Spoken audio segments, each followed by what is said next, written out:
Well, I started pretty young. I was 7 when I started taking guitar lessons, and you know, I was into rock, classic rock, you know, or what was new rock back then, you know, and I listened to Jimi Hendrix and Cream and Sly and the Family Stone and that sort of era of music, and started taking lessons when I was 7, and when I got to junior high, I formed a band with a couple other guys that played, and we played locally at little events, you know, that we could get booked at. And then from there, the band got much better, and then we started playing, you know, more places. And eventually, what happened was, when I was a teenager, I ended up starting to play with older guys that were in their early 20s, and they had been doing the club circuit.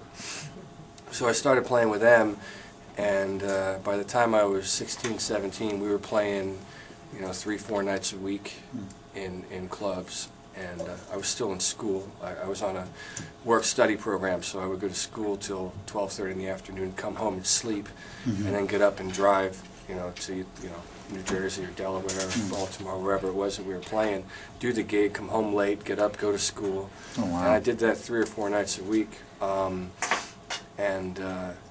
Eventually, from there, I started sending tapes into an independent record company, and I got a record deal in my senior year of high school. And then, yeah, the rest kind of happened from there. Right.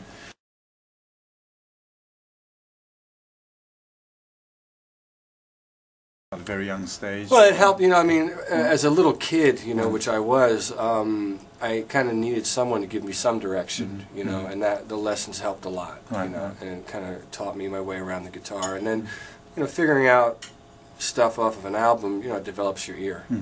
And so both of them work together. And then the biggest thing was, once I started playing with other people, that's when I learned the most, when you play with other guys, you interact with them. That's,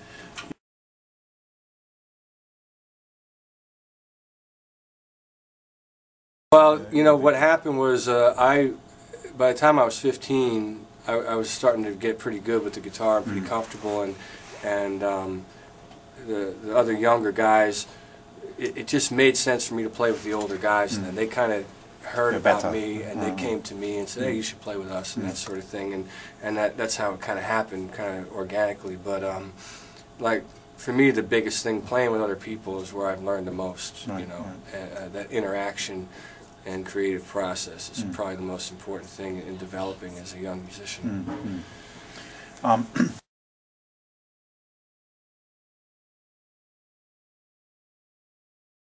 For young kids that are about well, to start I think out.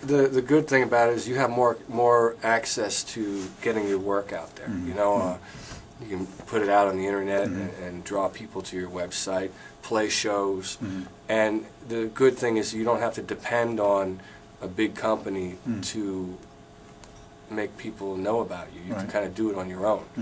Play in your local town, or you know, put together some kind of a tour and go around and play clubs, and then you can sell your stuff too. You can sell it on the internet and at your shows. So that's kind of how you build your base. I mean, that hasn't changed from, you know, that's how it's always been. You go out, you play, you build a base, and at least for rock. But the good thing now is that once you start getting that fan base, you can control your product, and there's obviously tons of ways to get it out there to people to buy it or give it away or whatever you want to do. So I think it's cool now that the artists have more control over that stuff.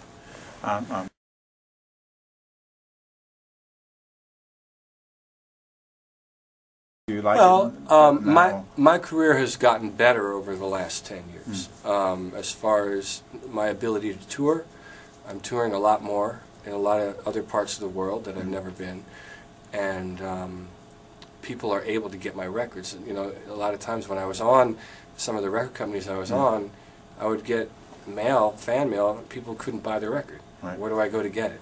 It's supposed to be in the store. But you know, it's hard to compete with the other bigger records and that sort of thing. So it was weird. When I was on the label, half the time they couldn't get the record. Now they can get it. They can go to iTunes and download it. They can go to my website and get it.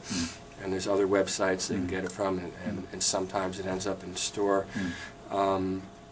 So the best thing I guess about a record company is if they decide that they have something that they can make money on, then they're going to put money behind it, and the promotion is instant, and then there you are, you know, right away. But to do that, you have to really fit into that mold of something that they think they can sell, and you know, if you don't fit into that mold, then you have to have an alternative, and now you do. You know, having the ability to be on MySpace or whatever outlet there is on the internet. So it's a good thing, especially for rock and roll, you know, to be able to put your stuff out like that. Cool.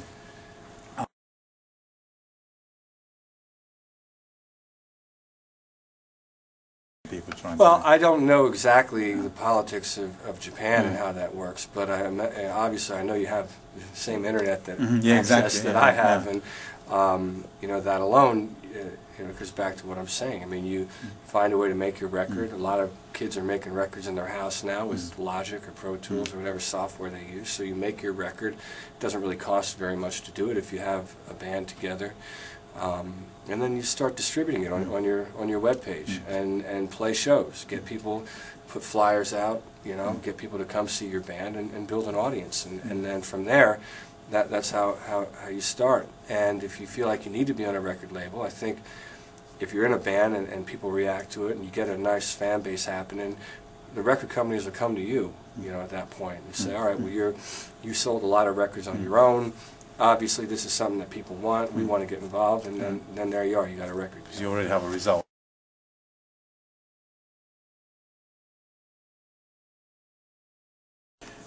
For this last one, if you have any, if you can give a quick comment on the MI Japan students, just to, and if you have any plans to come to Japan or. Well, I guess I want to thank everybody in Japan for being so supportive over the years of my music, and I've been there a lot.